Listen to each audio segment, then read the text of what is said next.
Bem, boa noite, né? Todo mundo que tá na live e a quem vai ver depois. Então vamos lá. Começar logo para a gente também tentar terminar cedo, né? Então vamos começar agora a live 3, que tem o assunto nível 5 do nosso curso. Então a gente vai falar aqui sobre análise de criptomoedas e vamos entender como é que funciona mais esse tipo de análise, né? Tanto a análise técnica como a análise fundamentalista. E também vamos entender um pouco mais as tecnologias dos criptoativos para saber assim, como é que identifica um criptoativo que tem uma tecnologia específica e qual é o potencial dessa tecnologia por longo prazo, curto prazo ou médio prazo. Então vamos lá. Iniciando nosso módulo, nosso nível 5, né, ele começa falando sobre as velas, né? Tipos de análises e depois as velas. Como vocês já devem ter visto no nosso curso, a gente já entendeu como é que é cada análise, né? Como é que é a análise técnica? A análise técnica ela é mais voltada para os gráficos. Então, você vai aprender a analisar os gráficos de forma bem detalhada. E aprendendo a analisar o gráfico de forma detalhada, você vai entender o que é que o gráfico está dizendo, tanto volume como como é o nome? As ferramentas que a gente utiliza também, que a gente explica no curso, né? RSI, Bollinger Bands e MACD. Lógico que tem outras ferramentas, mas essas são as mais importantes que eu acho que eu uso na minha análise. Tem dado certo até hoje. E a análise fundamentalista que vai olhar mais para a tecnologia da moeda, para como essa moeda se comporta no mercado, qual o setor que ela está, as funcionalidades dessa moeda, né? E quais são os problemas que essa moeda soluciona no mercado. Então, eu sempre falo que e eu vou continuar falando, que a análise fundamentalista é a análise mais importante das duas. Porque a análise fundamentalista sozinha pode me indicar se a moeda tem potencial de longo prazo, mas a análise técnica não tem essa capacidade de me indicar. Por que a gente resolve fazer as duas juntas? Porque quanto mais informações a gente pegar na análise de uma moeda, mais fiel vai ser a nossa análise, né? Então, sempre é recomendável fazer as duas análises, né? Botar o máximo de ferramentas que você conseguir colocar e também juntar o máximo de informação que você conseguir na hora de fazer a análise fundamentalista. Então, é importante fazer as duas. Mas só a análise fundamentalista já ajudaria você que gosta de investir no longo prazo. Para quem gosta de investir no curto prazo, aí a análise técnica é mais importante. Então, tem os pesos aí também de cada análise para o tempo de investimento que você está querendo fazer. Então, mas como o curso é todo voltado para investimento de longo prazo, e como eu também gosto de recomendar para todas as pessoas fazerem investimento de longo prazo, eu sempre vou ter a análise fundamentalista como a análise mais importante, beleza? Então, tudo claro, né? Então, a vela, vamos falar sobre a vela, né? O que é a vela? A vela é aquele negocinho verde e vermelho que aparece no gráfico na hora de fazer a análise técnica, né? Então, quando você vê aquela vela, ela vai dar uma informação para a gente. Deixa eu compartilhar a minha tela aqui com vocês, que eu compartilhando a tela, eu vou poder mostrar melhor. Então, vamos lá. Deixa eu só abrir aqui no site bem direitinho aqui.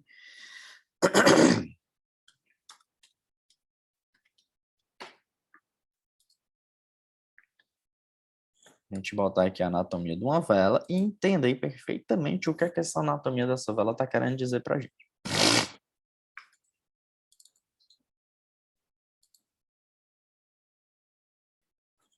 Mesa, isso.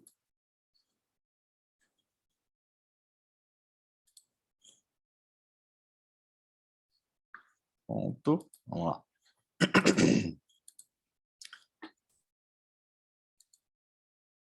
Pronto, tá aí. Então vocês estão vendo aí, a minha tela aí tá mostrando a anatomia de uma vela, né? Então vamos lá. Como é que a gente entende essa vela? Então quem já viu a aula já pegou em detalhes, né? Como é que entende a vela. Então, vamos lá. Essa parte mais grossa da vela, essa parte do meio, bem vermelho e bem verde, é chamada de corpo, né? Tá em espanhol, né? Mas vai ficar em espanhol. É chamada de corpo. Então, esse corpo, ele vai indicar uma informação para a gente. O corpo da vela verde ele mostra que o preço no dia de negociação, ou na análise de negociação, ou na vela que a gente está fazendo a análise, né? Melhor falando, vai abrir o preço na parte mais abaixo. Então, na parte mais abaixo do corpo é a abertura dessa análise. E a parte de cima do corpo é a parte de fechamento de quando para a análise daquele período que a gente está fazendo a análise. Então, abre embaixo, fecha em cima, por isso que é uma vela de valorização, que é uma vela verde. Ela começa embaixo e o preço se valoriza, né? O ativo se valoriza e fecha acima do valor que ele abriu. A vela vermelha, que é a vela de queda, é diferente, né? O contrário, né? Ela abre em cima e fecha embaixo. E o que é que são essas duas pontinhas aqui em cima e embaixo, né? São os pavis da vela. E o pavio vai indicar o quê? A variação, a volatilidade do ativo. Então, é quando teve um período, né, no caso dessa vela verde, teve um período em que o preço estava acima do preço de fechamento. Ele conseguiu bater um preço ainda mais alto, mas não teve força para continuar lá em cima e acabou fechando num preço, num patamar mais abaixo. No caso do pavio que fica mais abaixo, né? Teve um período de negociação nessa vela de valorização que o preço caiu. Então, era uma vela de desvalorização. Por um período, né, do dia, ela foi uma vela de desvalorização. Mas como a vela acabou se valorizando, o ativo acabou se valorizando, ele fecha acima, fecha numa vela verde, mas indica lá embaixo, pelo pavio de baixo, que houve um breve momento no dia que esse preço estava caindo, estava abaixo do preço de abertura. Então, ele vai indicar essa outra coisa. Na vela de desvalorização é o contrário. Mas o pavio a gente lê da mesma forma, né? Então, esse preço abriu lá em cima, né, na vela de desvalorização, só que teve um breve período. Opa, tá escutando aí? Alô? Alô? Estão falando? Estão me escutando? Sim, escutando. Beleza, então. É porque eu pensei que tinham falado comigo. Então, vamos lá. Então, houve um breve período do tempo, né, de negociação que esse preço esteve acima do preço de abertura. Então, aquela vela naquele breve período era uma vela de valorização, só que a negociação no dia fez essa vela se desvalorizar, né? Teve mais venda do que compra e esse preço acabou caindo. Então, ele indica que teve em um breve momento do dia uma valorização naquele ativo, mas o fechamento, né? A força da venda desse ativo foi maior do que a força de compra, por isso que o ativo se desvalorizou. E aí, a vela de baixo vai indicar a mesma coisa, né? Teve um período, um breve período do dia, que essa vela, que o preço do ativo foi ainda mais abaixo do que ele teve de fechamento. Mas, por algum motivo, ainda teve algum resquício de compra, né? De força de compra, que acabou jogando esse ativo um pouco mais para cima e ele teve um fechamento menos ruim, né? Menos pior. Então, é assim que a gente entende a vela. A vela, ela voltando agora para cá, já parei de compartilhar, né? A vela, ela vai indicar para a gente uma história. A gente tem que entender essa história antes da gente começar a negociar o ativo e entender como é que ele funciona. Então, quando você está olhando o gráfico lá na análise técnica, a vela vai lhe indicar já uma história completa de negociação daquele período que você está fazendo a análise. Então, todo mundo que viu o curso, né, essa aula, pegou essa referência, aprendeu a fazer essa análise e entendeu isso. Eu tenho só que aprofundar mais aqui para vocês. Então, o nosso próximo assunto, vamos falar sobre as análises, né? Falando sobre a vela, a análise agora, vamos falar sobre o RSI. Cadê aqui minhas anotações? Vamos lá, RSI. E aí, entrando na análise propriamente dita, né, a gente entende o que é uma vela e como ela funciona, e a gente vai falar também sobre os indicadores e sobre as ferramentas. O primeiro indicador, é a primeira ferramenta que a gente vai falar, é o RSI. A gente fala lá no curso, bem detalhado, e eu vou passar só por cima aqui para vocês, para a gente tirar algumas dúvidas que podem ter ficado. Então, RSI significa Relative Strength Index. Então, é o índice de força relativo no português. Esse índice de força relativa vai indicar para a gente uma tendência de força e de valorização naquele ativo. Então, pode ser que um ativo esteja em tendência de valorização, mas o que é que o RSI vai indicar para a gente? A força daquela valorização. ele pode estar se valorizando, mas com uma força muito pequena, porque ele não tem tanta força para continuar se valorizando. E o que é que isso pode indicar para a gente? Pode indicar que essa valorização é uma valorização que não é sustentável por muito tempo, ou que ela pode ser revertida rapidamente para uma tendência de queda e o ativo começar a cair. Então, quando você está olhando o ativo, está analisando o ativo e coloca lá o RSI para poder fazer a análise, e ele começa a indicar uma tendência forte de valorização, isso pode indicar que é mais sustentável essa tendência de valorização. Então, quando você está comprando o ativo e está vendo que ele está subindo com uma força muito grande, isso pode indicar para você que talvez seja um bom momento de entrar, porque ele ainda vai seguir com mais força subindo. Beleza? Então é isso aí que ele vai indicar para a gente. Quando a gente pega o gráfico do criptoativo do Bitcoin, a gente vê que ele teve um pico, uma disparada para cima, você vai ver o RSI lá embaixo se construindo antes mesmo desse pico de valorização. Então ele já começa a mostrar uma mudança na tendência de compra, né, e venda, uma compra maior daquele ativo e depois ele começa a dar uma disparada e ele sobe muito rapidamente. Então, ele vai indicar isso para vocês. Na hora da queda, é a mesma coisa. Então, ele já começa a se construir que está tendo uma tendência de desvalorização no ativo antes mesmo dele realmente começar a desvalorizar. Ele pode só fazer o quê? Diminuir a tendência de força de valorização, né? Então, digamos que num dia o ativo se valorize 10%, no outro, ele deveria seguir uma tendência dessa assim, só que ele, em vez de valorizar 10%, ele se valoriza 5%. Aí o RSI vai mostrar para a gente o quê? Teve uma tendência de valorização, mas ela foi mais fraca do que no dia anterior. E aí a gente lê o ativo, a ferramenta dessa forma, e essa é a informação que a ferramenta vai dar para a gente. Será que tem mais força para eu continuar comprando agora? O ativo vai começar a mudar a tendência de valorização para uma tendência de desvalorização. Então, o RSI vai dizer isso para a gente, a força relativa, né? Quanto é a força daquela valorização ou daquela desvalorização. Então, é isso que ele vai dizer para a gente. O outro é o MACD, que significa Moving Average Convergence Divergence, que é a convergência e divergência, né, de uma média móvel, isso, média móvel. Então, esse indicador também vai indicar para a gente uma volatilidade no ativo. Ele não indica a força relativa como o RSI indica para a gente, mas a tendência móvel de valorização do ativo, ele vai indicar para a gente ou a convergência para uma subida ou a divergência para uma queda.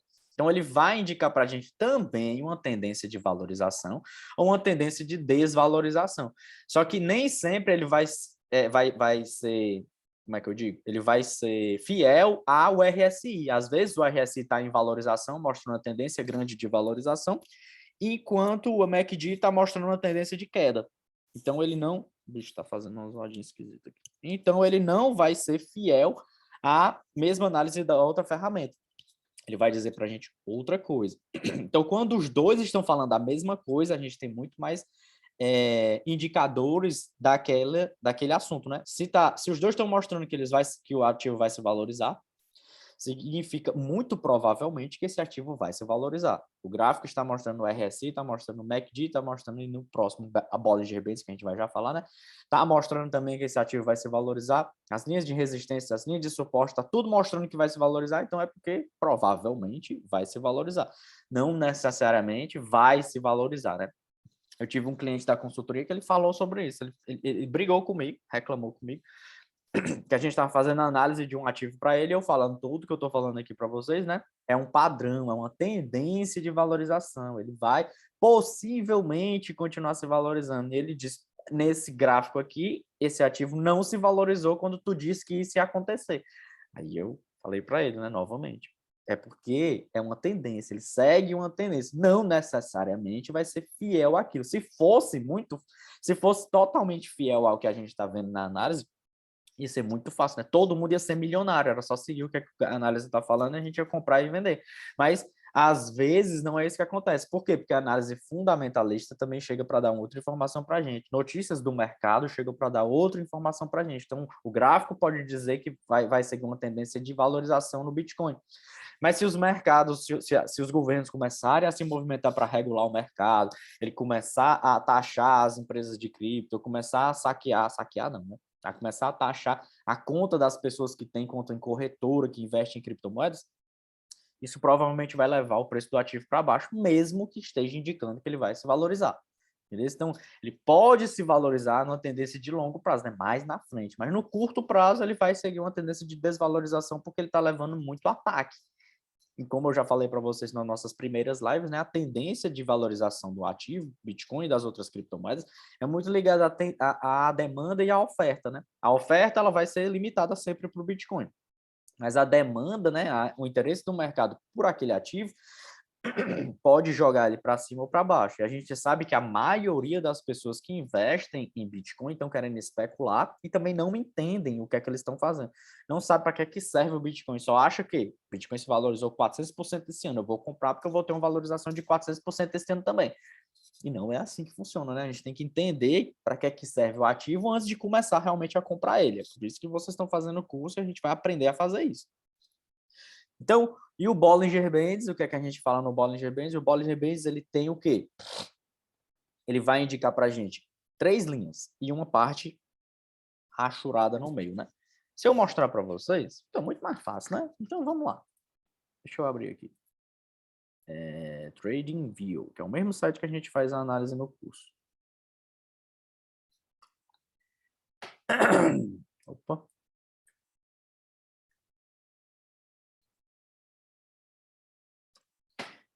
E a gente vai entender melhor o que é que significa esses gráficos, o que é que significa esse Bollinger Bands aí. Porque o Bollinger Bands é um negócio que você realmente tem que ver.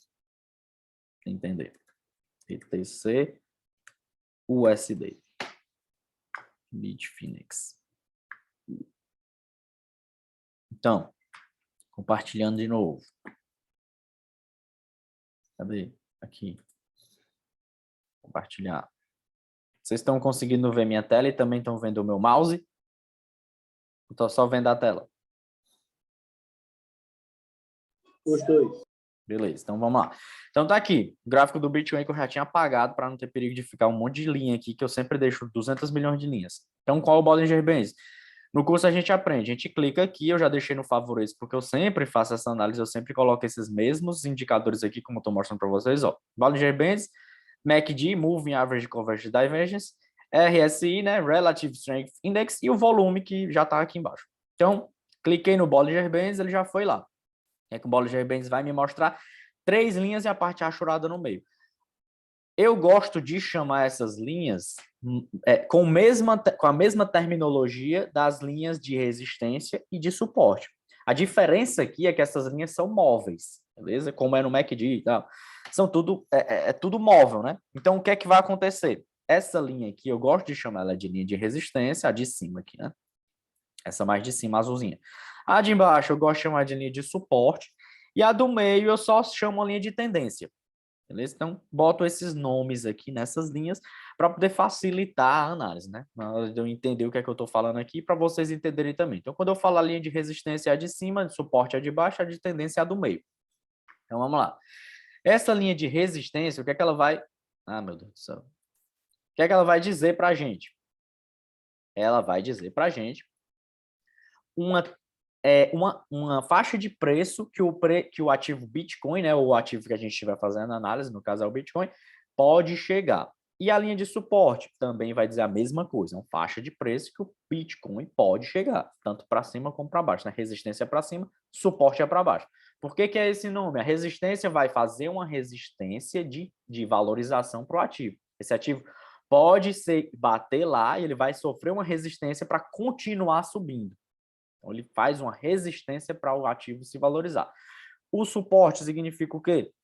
Esse ativo começa a se desvalorizar, caindo para cá, e quando ele encosta, que ele vai ser, essa linha vai servir de suporte para o preço não continuar caindo. Então, o termo, né, resistência e suporte, é bem literal, né? Você vai entender da mesma forma que é a definição real do negócio, né? Resistência para se valorizar e um suporte para não continuar caindo, para bater ali embaixo e ele servir de suporte para ele ou pelo menos bater e parar ou voltar a se valorizar, que é que geralmente acontece. Quando um ativo bate, encosta numa dessas linhas aqui, ele segue uma tendência depois de encostar na linha de baixo. Isso acontece sempre? Não, isso não acontece sempre. Mas isso acontece comumente? Sim, isso acontece comumente. Várias vezes a gente vai conseguir identificar esse tipo de movimentação. Por que que no gráfico mensal a gente vai encontrar menos? Porque o gráfico mensal tem menos tempo para a gente fazer a análise, né? Existem menos velas. Mas se a gente colocar aqui no gráfico diário, a gente vai encontrar diariamente, semanalmente ou mensalmente, esse tipo de situação acontecendo. Olha, o preço encosta aqui embaixo, depois o que é que acontece? Ele varia, varia, varia, mas depois ele segue e vai alcançar lá em cima. O preço bate em cima e depois ele desce e tenta alcançar aqui embaixo. Então, aconteceu de alcançar? Não, mas ele chega perto, que é justamente o que está acontecendo aqui. Quando o ativo começa a se estabilizar, as linhas de resistência e de suporte começam a se encostar também, porque ele diminui a área de volatilidade do ativo. Então, entendendo o que é o Bollinger Bands, o Bollinger Bands vai indicar para a gente uma possível volatilidade do ativo. Então, ele vai mostrar para a gente uma faixa de preço que o ativo pode bater, oscilar para cima ou para baixo. É isso que vocês têm que entender quando vocês colocarem o Bollinger Band para fazer uma análise para vocês. E o que é que ele diz aqui? Ó? Esse ativo estava aqui, ele poderia ficar só variando nessa área. Seria uma valorização de quanto? Vamos lá. Uma valorização encostando nos 2 pontos. Uma valorização de 349%. E se fosse uma queda de 73%. Então, uma valorização e uma queda, beleza? E essa é a faixa de preço que ele pode oscilar. Então, ele pode oscilar tanto 360 para cima, como ele pode oscilar 70% para baixo, beleza? Então, é isso. Nessa outra faixa aqui, mais aberta do preço do Bitcoin, o que é que ele pode me dizer? Esse preço já bateu aqui em cima, né? Então, eu vou pegar do ponto mais alto do ativo, beleza? Então, bateu aqui em cima, ele pode alcançar a reta aqui para baixo, seguindo uma desvalorização de 121% e o Bitcoin começar a não valer mais nada realmente. Cair tudo e não valer nada. Tanto ele pode subir também, né? Uma valorização aqui gigante também, e pode oscilar tudo aqui para 555% na valorização também. Então, ele tem uma tendência de acontecer isso. Ele vai acontecer? Muito provavelmente isso não vai acontecer, porque nunca aconteceu. Mas pode ser que aconteça. Então, quando a gente está fazendo a análise técnica, né, a gente tem que levar em consideração as possibilidades.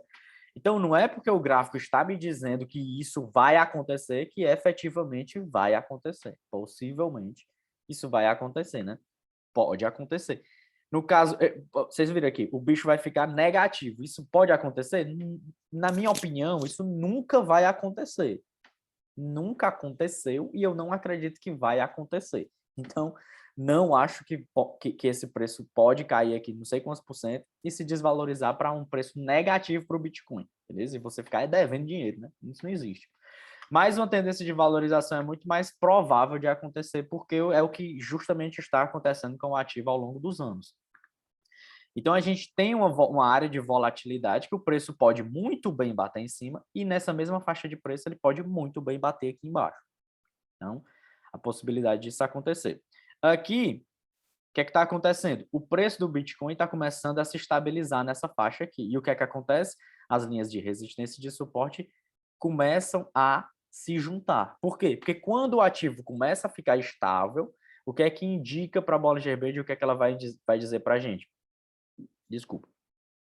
Que o preço do ativo ele está chegando numa estabilidade e que ele não está mais oscilando tanto, não está mais tão volátil, nem sensível demais ao mercado. Então, quanto mais estável ele ficar, menos sensível ele vai ser às notícias do mercado, né? Então, no caso aqui, a gente tem faixas de preço que indicam que o ativo pode oscilar demais nessa área. Então, isso pode ser negativo. Nesse período aqui, vamos lá, pegando só aqui os pontos do Bollinger Band. Pode se desvalorizar 86% e esse ativo se desvalorizar bastante, caindo para 9 mil dólares. Se isso acontecer, o que é que a gente vai fazer? Comprar o máximo que a gente conseguir. Vender o carro, televisão, casa e comprar Bitcoin para depois, daqui a 1, 2 anos, a gente comprar tudo de volta e ainda sobrar dinheiro para viajar. Beleza? E ele pode seguir também uma tendência de valorização e se valorizar nesse mesmo período, caso ele bata lá embaixo, 652%. E aí segue a valorização e bate 69 mil dólares, que foi mais ou menos a faixa máxima que o preço do Bitcoin atingiu.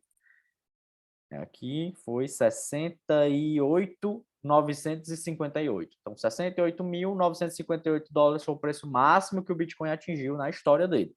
Pode ser que isso aconteça novamente. Eu acredito que isso vai acontecer novamente, mas o problema é quanto tempo isso vai acontecer, né? Aí é que ninguém sabe. Pode ser que ele se valorize amanhã e suba para isso aí, pode ser que ele caia tudo e vá lá para 10 mil dólares de novo, como a gente viu.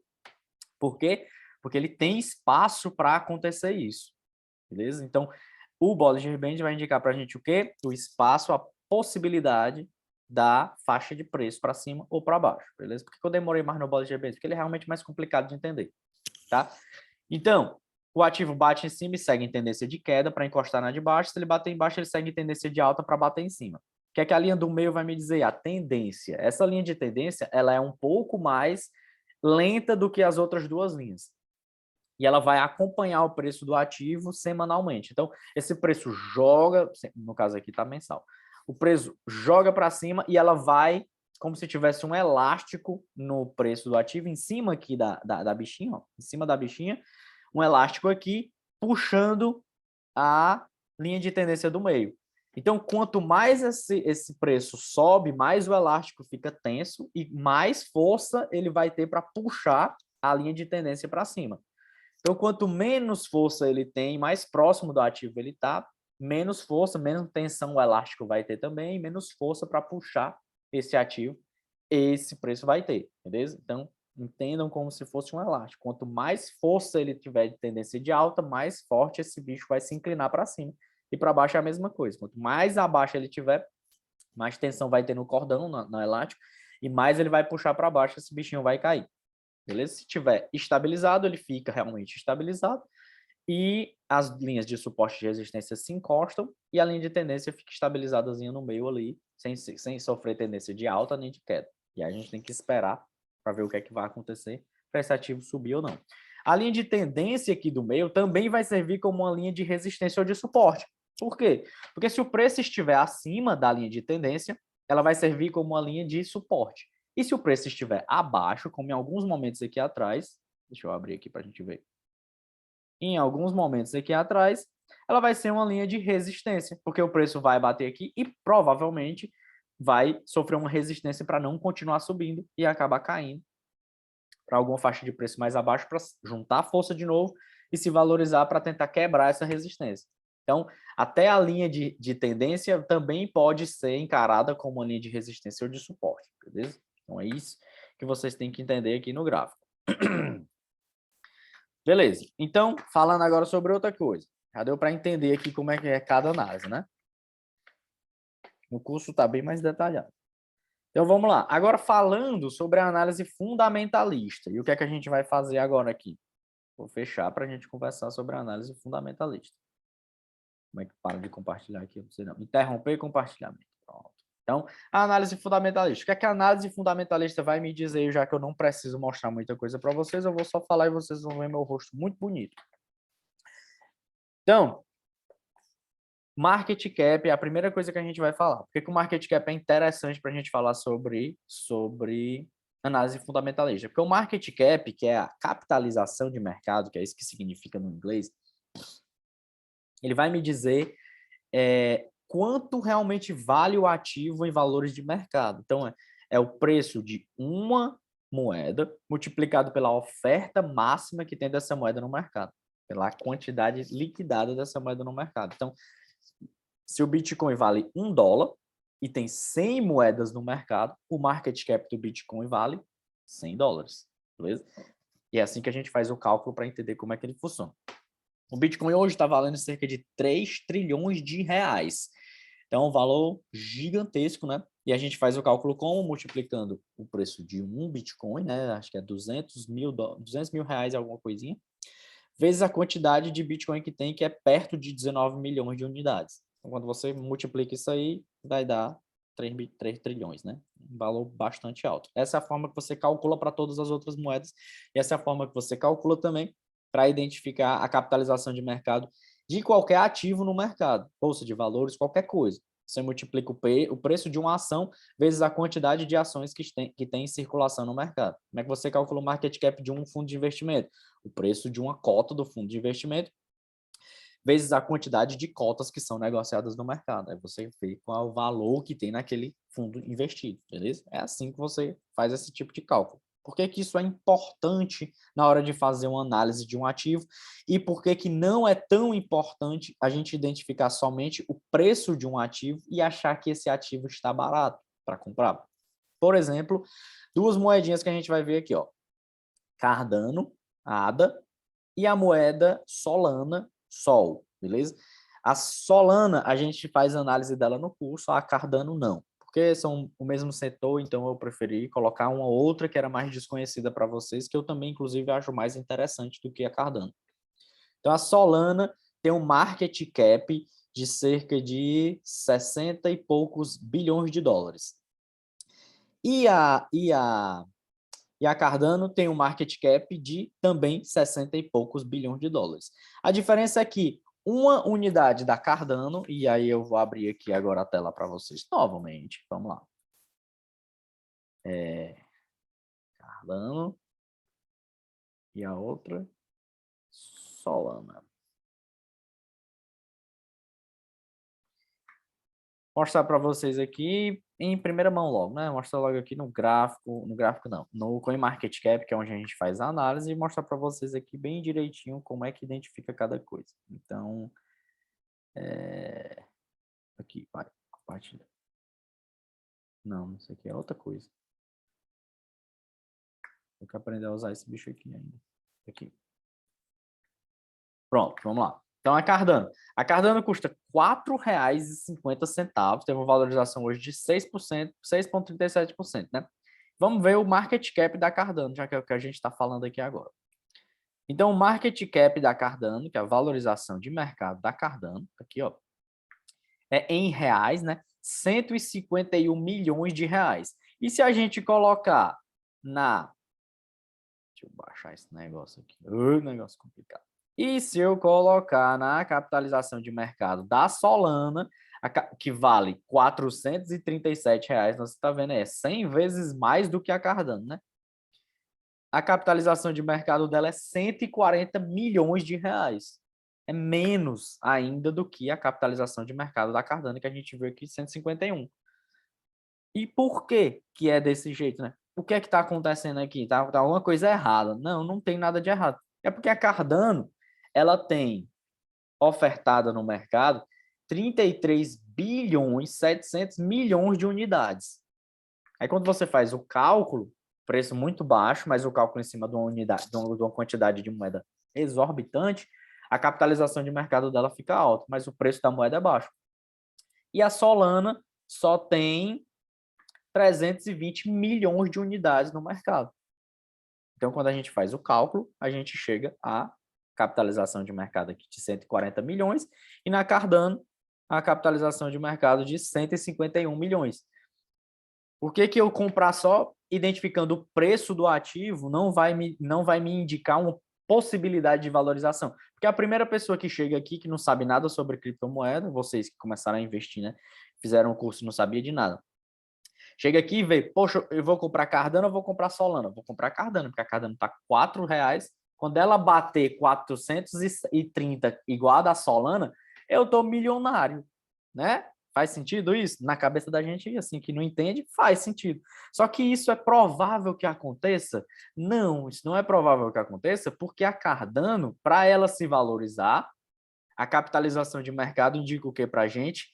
Que há 150 milhões de reais investidos na Solana. Muita gente coloca...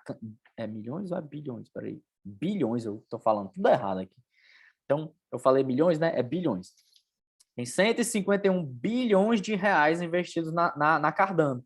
Para ela dobrar de valor, para ela sair de R$ 4,00 para R$ 8,00, esse valor aqui de market cap também vai ter que dobrar. E isso não provavelmente vai acontecer, porque precisa que todas as pessoas que já têm dinheiro na Cardano coloquem ainda mais dinheiro na Cardano, ou pessoas novas coloquem ainda mais dinheiro na Cardano para que ela se valorize o dobro do que ela está valendo no mercado. Entenderam? E ainda tem a possibilidade da empresa por trás da Cardano colocar mais moedas no mercado. E se ela colocar mais moedas no mercado, o market cap dela fica parado, mas o preço da moeda não se desvaloriza. O preço cai. Por quê? Porque o market cap é um cálculo do preço de uma moeda vezes a quantidade de oferta no mercado. E o que é que acontece se eu coloco mais moeda, mais criptomoeda Cardano no mercado? Esse market cap vai ser diluído e vai ser dividido agora por uma nova quantidade de moeda que entrou no mercado.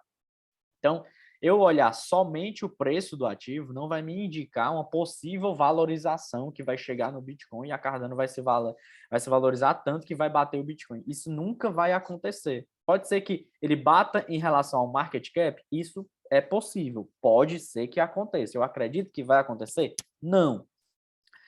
Mas pode ser que o preço da Cardano chegue ao preço do Bitcoin, 40 mil dólares, aí, meu amigo, eu digo para vocês, isso é impossível de acontecer. E pode bater foto, assinar aí, que eu assino embaixo, e depois você me cobra mais na frente. Isso nunca vai acontecer no preço do ativo como esse aqui, que tem uma oferta monetária muito maior do que o Bitcoin, bater o Bitcoin com preço de unidade de moeda. Isso não acontece. Então, na hora de fazer a análise, e a gente vê isso também no curso, eu não sei porque que esse negócio subiu, e a gente vê isso também no curso, a gente vê o quê? Que olhar para o market cap, para o preço da moeda, a gente tem que levar mais em consideração o market cap para a valorização da moeda. Então, é muito mais fácil que a Solana aumente de preço aqui, ó, esse 430, se multiplique mais vezes, do que a gente vê o preço da Cardano fazendo o mesmo movimento. Simplesmente porque tem muita oferta monetária da Cardano em comparação à Solana, e o market cap dela já está muito alto para o preço dela. Então, quando você for fazer a análise e procurar um ativo, a gente tem que entender isso. Não é só o preço que vai me indicar tendência de valorização, beleza? Então, olhando aqui o nosso outro assunto, market cap, blockchain, beleza? Blockchain, funcionalidades e potencial, né? Então, vamos lá. Vamos falar aqui sobre a Solana. Vamos falar sobre... Não, a gente já falou sobre a Solana, né? Então, vamos falar sobre a Cardano que a Solana tem no site, tem no curso. Então, vamos falar aqui sobre a Cardano. Então, a Cardano, tá dando para ver minha tela, né? Beleza. Então, a Cardano, ela tem várias funcionalidades. Qual é a funcionalidade principal da Cardano? É servir como plataforma de lançamento de criptoativos e aplicativos descentralizados. Essa é a função e esse é o setor que essa moeda está inserida. É o mesmo setor da Ethereum, é o mesmo setor da Solana, é o setor parecido da Avalanche, mas a Avalanche faz isso, mas a funcionalidade dela é outra. É o mesmo setor da... Qual é a outra moedinha? Solana, Cardano, Avalanche, tem outra. Inclusive eu falei lá no curso. Esqueci. Mas tem outras moedas. São os mesmos setores. São setores de lançamento de criptoativos, lançamento de blockchains. É a Polkadot. Pronto. Polkadot é o mesmo setor também. Então, quando você investe nessas moedas, você não está diversificando os setores. E quando eu falo em diversificação, a gente tem que comprar setores diversificados, porque se um setor performar mal, não significa que os outros irão.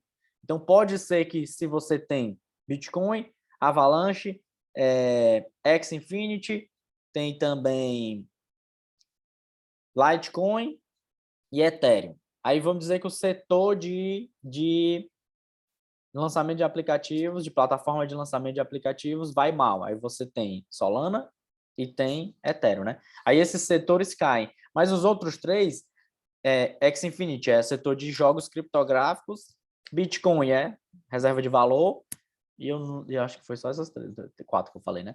Pois é. Então, eles podem ser que segurem a desvalorização das suas outras moedas. Então, você não vai ter uma perda tão grande do seu portfólio. E se você tivesse investido tudo num setor que performou mal, você ia perder muito mais dinheiro do que se você tivesse diversificado os seus criptoativos, seu portfólio. Então, a importância da diversificação é essa. Diversificar demais é exagero e diversificar de menos também é exagero. É arriscado fazer tudo. Por quê? Porque se vocês lerem o livro Axiomas de Zurique, ele diz lá que se você diversificar demais, né? Você diversifica demais, você diminui muito a chance de você perder dinheiro, beleza. Só que o contrário também acontece. Você também diminui muito a sua chance de ganhar dinheiro. Porque se você está diversificado demais, o que é que vai acontecer? Seu portfólio não vai oscilar muito. Então, ele não oscila muito nem para baixo, nem para cima. Então, ele não vai se valorizar muito se tiver uma tendência de valorização muito grande em um determinado setor. Por quê? Porque você não tem muito dinheiro naquele setor. E o que é que ele fala lá? Tem uma outra tendência, não, uma outra frase que a gente usa no mercado, né, que muita gente gosta de utilizar, que é não tenham todos os ovos na mesma cesta, né? Não mantenham todos os mesmos ovos na mesma cesta. No livro Axiomas de Zurique, ele diz exatamente para você fazer o contrário. Você tem que ter muitos ovos em pouquíssimas cestas. E o que é que você vai fazer? Você vai cuidar da cesta e não dos ovos. Cuidando da cesta, os ovos estarão bem protegidos. E como é que você cuida numa cesta? O ovo é o ativo que você comprou e a cesta é o setor que aquele ativo está inserido. Então, se você fizer uma análise bem feita do setor, entender como é que ele funciona, saber para onde é que ele vai, quais são as tendências de valorização daquele setor, as possíveis tecnologias, atualizações daquele setor, você está cuidando da cesta. E aí você investindo no ativo que está naquele setor, provavelmente esse ativo vai seguir tendência de valorização e vai ser muito mais bem protegido do que eu proteger simplesmente aquele ativo. Porque a gente sabe que existem setores no mercado que, mesmo performando mal, algumas moedas se valorizam. Mas é muito difícil você identificar o ativo que vai se valorizar no mercado que está em tendência de desvalorização, do que você identificar um mercado, um setor que tem forte tendência de valorização e você comprar um ativo que está naquele setor. É muito mais fácil você fazer essa compra identificando setores que são muito fortes e comprar um ativo desse setor do que você procurar a moeda específica que vai se valorizar num setor fraco. Beleza? Então, pensem sempre em identificar setores interessantes, setores bons para se valorizar. E aí você identifica depois as moedas que são mais interessantes daquele setor para proteger o setor e o ovo que você colocou naquela cesta. Beleza? Então, Cardano, voltando para cá. Proof of Stake. O que é que significa esse negócio de Proof of Stake? No curso tem dizendo, mas Proof of Stake é a prova de participação. É uma forma de validação dos criptoativos. O que é que isso indica para a gente? Isso vai indicar uma tendência de valorização do ativo, principalmente porque a gente sabe que agora as moedas que estão sendo criadas já são criadas com Proof of Stake, não são mais criadas com Proof of Work, que é a prova de trabalho. Por quê? Porque o Proof of Work é uma forma que gasta muita energia e polui muito o meio ambiente. Então, se você é uma pessoa preocupada com o meio ambiente, né, você vai... Fecha as outras abas do Chrome, beleza, peraí. E agora, gente? Foi mal aí, Matheus. A Carol vai ficar com raiva de mim, viu? Porque eu tô fechando aqui as coisas dela. Pronto. Agora, como é que fecha isso aqui? Não sei. Fechei, pronto. Então, a Proof of Stake, Proof of Work, né, ela gasta muita energia, ela polui muito o meio ambiente, e além de poluir muito o meio ambiente, ela é mais lenta do que a Proof of Stake. Por quê? Porque na Proof of Work, prova de trabalho, você precisa ter um minerador que ativamente vai fazer a validação da sua transação. E você vai pagar uma taxa para o sistema e para o validador, para o minerador, né, para que ele faça a sua transação. Então, se você pagar uma taxa muito baixa, pode ser que ele nunca nem faça a sua transação. Se você pagar uma taxa muito alta, você vai estar gastando dinheiro demais para fazer uma transação. E além de gastar dinheiro demais para fazer uma transação, você pode... Perdi aqui a linha de raciocínio, então deixa eu voltar aqui. Você pagar uma taxa baixa, você vai estar... nunca fazer a transferência, né? E se você pagar uma taxa alta, você vai estar gastando dinheiro demais, né? É isso mesmo. E esse ativo vai ser transferido rapidamente. Então, o minerador ele vai sempre procurar transações que estão pagando gorjeta maior, estão pagando uma taxa maior. E quem decide o valor que vai pagar para o minerador é o solicitante da transação, né? No caso, você fazendo uma transferência. Então, você vai decidir quanto você vai pagar. Se você pagar uma taxa muito baixa, não for atrativa, ele não vai querer nada, né? Ele não vai pagar, não vai fazer a sua transação. Por quê? Porque para ele vai gastar muita energia para fazer uma transação que não vai remunerar ele bem. Então, ele prefere procurar outras transações. E na Proof of Stake, isso não precisa ser feito. Por quê? Porque na Proof of Stake, como eu falei, né, prova de participação, várias pessoas participam da mineração do ativo. Então, você ainda paga uma taxa que é infinitamente menor para fazer a transferência do ativo. Só que o que é que acontece? Como é uma prova de participação, muitos mineradores estão fazendo aquela transferência de ativo, né? A transação. E porque tem muita gente, a transferência fica mais fácil, porque cada um dos mineradores que estão participando da prova de participação, eles vão fazer um pouquinho do trabalho. Então, começou a chover aqui, menino. Cada um fazendo um pouco do trabalho, o trabalho fica mais fácil de ser feito e mais rápido também. E cada um ganha uma taxa pequena, mas como eles fazem muitas transações por segundo, eles vão acumulando taxa, por menor que ela seja. Então, ainda compensa fazer dessa forma. E até a Proof of Stake, que é fazer o stake, né, que a gente aprende também no curso, que é justamente nesse módulo que a gente já está aí, que vocês já devem ter visto, né? E se não viram, vejam logo. O stake é você participar dessa mineração, que você está ofertando as suas moedas para servir de transação, de circulação no mercado, beleza? Então, é isso que é o Proof of Stake. Continuando aqui, o que é que ele vai dizer? Ó, open source. O que é que esse open source vai dizer? Né? Só para fechar o raciocínio. Então, a Proof of Work é uma tendência é uma tendência não. É uma prova de validação que ela está em tendência de deixar de existir no mercado. As moedas que não se atualizarem provavelmente vão ficar para trás, com exceção do Bitcoin. E as moedas que estão começando a surgir já vão com Proof of Stake, porque já sabem que é uma forma de atrair as pessoas que não querem se envolver com a poluição do meio ambiente, né? Então, tem muita gente que entra no mercado sem saber o que é que está fazendo, dizendo que, Proof of Work polui o meio ambiente, eu não vou investir nesse tipo de moeda, e não vai realmente ler o que é que acontece, né? E a gente sabe que a poluição que o Bitcoin e as criptomoedas que são Proof of Work causam no mundo é menos de 1%. Então, não significa nada. Eles gostam de falar assim também, que a mineração do Bitcoin já gasta mais energia do que toda a Argentina. Beleza, gasta mais energia do que toda a Argentina. Mas a Argentina não é pequena, não, mas a Argentina gasta pouca energia. Gasta mais energia do que a Suíça também. A Suíça é desse tamanho. Então, não dá para levar em consideração. Mas, continuando. Open source. Open source é um código aberto. O que é que isso significa? Que qualquer pessoa, qualquer desenvolvedor pode chegar nesse ativo e propor uma atualização para o sistema. O Bitcoin também é open source. Então, qualquer pessoa pode chegar e ofertar uma nova atualização para esse ativo. Estão falando aqui no grupo. Então, o que é que acontece?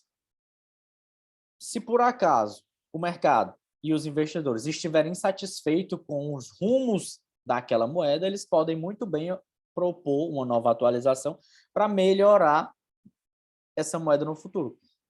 E aí o que é que acontece? Precisa haver um consenso do sistema para que essa nova atualização seja aceita. Havendo o consenso do sistema, o que é que acontece? A maioria das pessoas, né, não tem que ser todo mundo, beleza? Quem quiser. A maioria das pessoas instalam essa nova atualização e passam a usar o ativo com a atualização nova, beleza? Então é isso que acontece. O pessoal é bom porque transforma um ativo que antes era centralizado e totalmente engessado num ativo que pode ter uma atualização e melhorar conforme o tempo vai passando, beleza? Então, outro ponto positivo aqui para a Cardano. Qual é um ponto negativo da Cardano? Ela é centralizada. Ela tem open source, mas tem uma cabeça por trás da Cardano, tem uma fundação Cardano que toma de conta das decisões da moeda, beleza? Então, ela é uma moeda centralizada, mas tem algumas características de moedas descentralizadas, como o open source, no caso. Então, o que é que a Cardano tem aqui mais de tecnologia também? Vamos ver, ó. operação de rede, assim, aqueles detêm a mudança no software. Pronto, é justamente o que eu falei. A Cardano é usada por empresas agrícolas para rastrear produtos frescos no campo até a mesa. Olha aí, ó, tá vendo? O blockchain da Cardano. E o que é que a gente tem que falar do blockchain também? Algumas moedas têm blockchain único. Por que que isso é importante de uma moeda ter um blockchain único? Porque todas as informações daquele criptoativo ficam no blockchain daquela moeda. Existem moedas que estão em outros blockchains? Existem moedas que estão em outros blockchains, beleza? Não são muitas, beleza? Na Cardano é uma plataforma de lançamento de criptoativos e também de aplicativos. Ela tem moedas que são lançadas na blockchain da Cardano. Ela tem aplicativos que são lançados no blockchain da Cardano. E o que é o blockchain? É um livro-registro, como eu fiz uma postagem hoje no Instagram. É um livro-registro do Bitcoin ou de qualquer moeda que tenha seu blockchain único, onde ficam todas as transações e todas as informações daquela moeda. No caso do Bitcoin, são todas as transações. No caso da Cardano, são todos os aplicativos, todas as transações, todas as moedas que estão lançadas lá. Tudo isso fica no ecossistema da Cardano. E a gente chama essas moedas que são aplicativos, plataformas de lançamento, né, de ecossistema. Então, o ecossistema dela tem várias moedas, várias empresas e vários aplicativos na sua própria plataforma. Então, isso é um outro ponto negativo, positivo para a moeda. A moeda que serve de lançamento, de plataforma de lançamento, ela pode agregar muito valor a ela, porque quanto mais empresas lançando seus criptoativos nessa moeda, mais essa moeda vai se valorizar e mais ela vai juntar dinheiro, né? Então, é por isso que essas moedas, elas se valorizam muito. Teve uma época agora, alguns meses atrás, o mercado estava todo se desvalorizando. Mas o que é que estava se valorizando? As moedas ligadas aos criptogames. E as moedas que eram plataforma de lançamento para esses criptogames também estavam se valorizando. Por quê? Porque como a moeda, e no caso foi a Axie Infinity, as outras criptogames, que estavam sendo se valorizando, e todos eles estão na plataforma da Ethereum. E a Ethereum estava se valorizando, seguindo uma tendência de valorização contrária ao mercado, mesmo estando num setor que estava em tendência de queda, que é o de lançamento de criptoativos, simplesmente porque as moedas que foram lançadas na plataforma da Ethereum estavam se valorizando. E essas moedas, as plataformas de games, requerem Ethereum para você começar a jogar. Então, aumentou a demanda da moeda Ether, e a demanda aumentada da moeda Ether jogou a valorização dessa moeda para cima, e ela não se desvalorizou, como o Bitcoin sofreu uma desvalorização. Beleza? Então, ó, até a diversificação é importante você fazer, porque isso pode acontecer. Você estaria num setor fraco, só que ele se valorizou, por quê? Porque aquela moeda é uma moeda importante no mercado, a Ethereum tem várias empresas lançadas na sua plataforma, e ela seguiu tendência de valorização porque ela é essencial para você jogar o outro jogo e utilizar a outra moeda. Então, até aí é importante se fazer a análise. Então, é isso. Deixa eu ver se tem mais coisa para a gente falar aqui. Ou se a gente já pode encerrar. Não, funcionalidades e potencial. Então, isso indica o quê? Um potencial de valorização para essa moeda e uma possível valorização realmente no longo prazo. Isso vai acontecer? Novamente, eu tenho que falar para vocês. Isso possivelmente vai acontecer. Provavelmente vai acontecer. Eu não posso prometer que uma moeda vai se valorizar. Isso não existe. Não se valorizar eternamente. O que é um grande erro que as pessoas veem no mercado, tem no mercado quando começam a investir em criptomoedas, né? É achar que quando o ativo começa a se valorizar e ele está numa tendência de valorização, ele nunca mais vai cair, ele não vai mais se desvalorizar. E a gente que já investe há muito tempo sabe que isso não é assim que acontece. Quanto mais um ativo se valorizou, mais arriscado é de você entrar naquele ativo. Então, quando eu falo a primeira vez para os meus clientes e para os alunos também, que você deve comprar um ativo que está em queda, mas tem tendência de valorização e tem bons fundamentos, né, funcionalidades interessantes no mercado, e o gráfico, apesar do gráfico estar mostrando uma queda no curto prazo, o pessoal fica dizendo que eu sou doido, mas você compra o ativo em queda porque ele caiu depois de uma valorização, e ele depois vai seguir uma tendência de valorização, porque ele acabou de cair. Então, eu comprar um ativo que está em alta vai ser eu entrar no final da festa. Tá? o ativo já se valorizou muito. Eu comecei a escutar desse ativo no mercado, começaram a falar na televisão do Bitcoin, porque ele se valorizou 400% em 2 dias. Tá, e tu vai estar entrando agora num momento em que o pessoal que entrou lá atrás e ganhou 400% de valorização vai começar a sair, porque ele sabe que vai entrar uma enxurrada de gente no mercado que é desavisado, é o sardinha, né? Desavisado. Eita. São os desavisados. Foi mal. Os desavisados que estão entrando no mercado depois, no fim da festa, né? Que o ativo vai começar a se desvalorizar com o primeiro indício de queda, né? De venda no mercado. Então, o pessoal que acumulou muitos criptoativos lá atrás ganhou a valorização e começou a vender. Quando ele começa a vender, o ativo começa a cair. O pessoal que chegou depois só vai amargar prejuízo se não tiver estômago para segurar a queda, né? O que é que eu faço? Eu compro mensalmente. Então, todo mês eu estou comprando ativo Bitcoin e as minhas outras criptomoedas. Por que que eu faço isso? Porque eu já identifiquei que comprar pelo preço médio é muito mais interessante e mais acertado do que eu tentar adivinhar o tempo do mercado. Eu comprar na maior baixa e vender na maior alta. Não é fácil fazer isso, tá? Então, eu já identifiquei e faço isso há bastante tempo, que você comprar na média do mercado é muito mais interessante do que você ficar perdendo tempo tentando pegar o tempo do mercado. Então, não faça isso. Para o bem dos seus cabelos, aí eu já perdi meus cabelos tudinho porque eu fiz muito isso. Mas para o bem dos seus cabelos, tanto para ele não ficar branco nem cair da cabeça, não estou fazendo indireta para ninguém, compre mensalmente no mesmo dia, beleza? Então, é isso. Compre mensalmente no mesmo dia, você compra, deixa lá, esquece que você comprou, no mês seguinte você faz a mesma operação, compra R$100, R$200, deixa paradinho lá, e você não vai ter preocupação, você vai estar investindo porque você já identificou que aqueles criptoativos são interessantes. E se você quiser fazer uma reanálise, você pode fazer uma reanálise mensal. E você analisa novamente aquele ativo que você já analisou mensalmente para ver se ainda vale a pena comprar ele ou se está melhor, está valendo mais a pena comprar um outro criptoativo ou agregar mais ao seu portfólio. Beleza? Então é isso. Era isso que eu queria falar para a live de vocês hoje.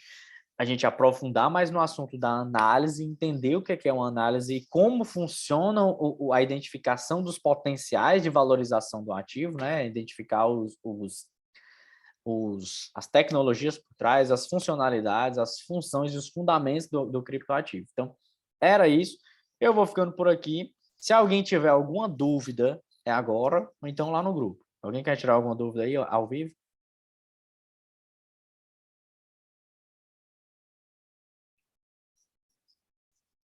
Sim ou não? Não. Então, vamos ficar por aqui. Não, tudo beleza. Então, beleza. Então, pronto. Então, é nóis. Qualquer coisa, manda lá no grupo que a gente tira a dúvida depois, beleza? E vou ficando por aqui, vou parar a gravação agora e amanhã a live já vai estar lá no nosso grupo, beleza? Então, valeu!